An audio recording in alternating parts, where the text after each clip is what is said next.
आज पिचको काम सुरु भएको छ, लगभग अन्तिम चरणमा पुगेको छ है। यसमा सुमित सर उहाँ पिचको क्युरेटरको जिम्मा लिनु भएको छ। के छ अहिलेसम्मको पिचको अपडेट के छ सुमित सर यसमा? अब अहिले भर्खरै हामीले बिहान 7 बजेदेखि 9 बजेसम्म 2 घण्टा हामीले हेभी रोल लगाएका छौँ।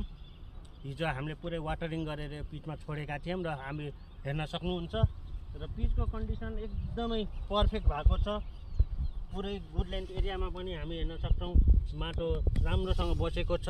यसमा अब हामीलाई कम्प्रोमाइज लिने चान्सै छैन। त्यसले गर्दा पिचको कन्डिसन एकदमै राम्रो छ।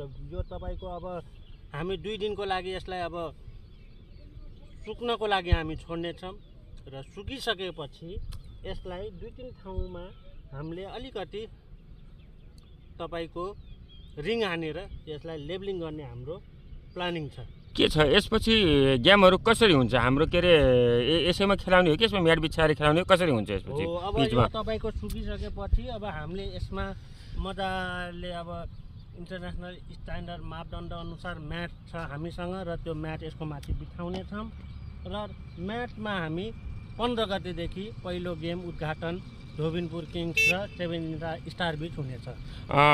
उद्घाटन गेम हुनुभन्दा पहिले हाम्रो के छ यसपछि बााउन्ड्रीको पनि के छ? यसपटक बााउन्ड्रीमा तपाईँहरूको चुनाव लगाउने कार्यक्रम छ कि कसरी गरिराख्नु भएको छ बााउन्ड्रीलाई? अब बााउन्ड्रीको कुरा गर्दा सर अब हामीले यसपालि पुरै हामी हेर्न सक्छौँ यो ग्राउन्डलाई पनि पुरै यसपालि हरियाली छ। आउटफिल्ड पोहोर सालको जस्तो छैन।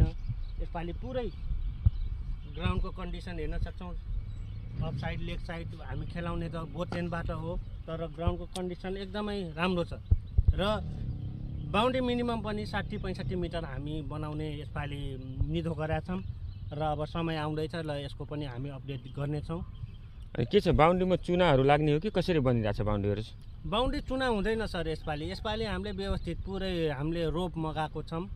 रोप राख्ने हो पुरै तपाईँको पुरै यो चारैतिर हाम्रो रोप हुनेछ अनि रोपमा अनि 2-3 ठाउँमा हामीले रातो झन्डा पनि राखिदिनेछौँ।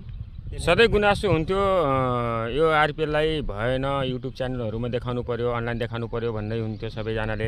के छ यसपटक तपाईँहरूले युट्युब च्यानलमा देखाउने जमर्को गर्नुभएको छ रे? तपाईँहरूको त एचडी क्वालिटीमा हामीले राजापुर स्पोर्ट्स क्लब भन्ने हाम्रो युट्युब च्यानल छ, त्यसमा सब्सक्राइब गरिदिनु होला र तपाईँहरू प्रत्यक्ष प्रसारण घरै बसेर एचडी क्वालिटीमा लिनुहुनेछ, जसको लागि हामीले यता चर्च एन्डमा हेर्न सक्छौँ। 2टा टावर पनि बनाइसकेका छौँ र हिजो हाम्रो यो टावरको काम पनि सम्पन्न भएको थियो र हिजोको हामीले भिडियोमा पनि पोस्ट गरेका छौँ यो टावर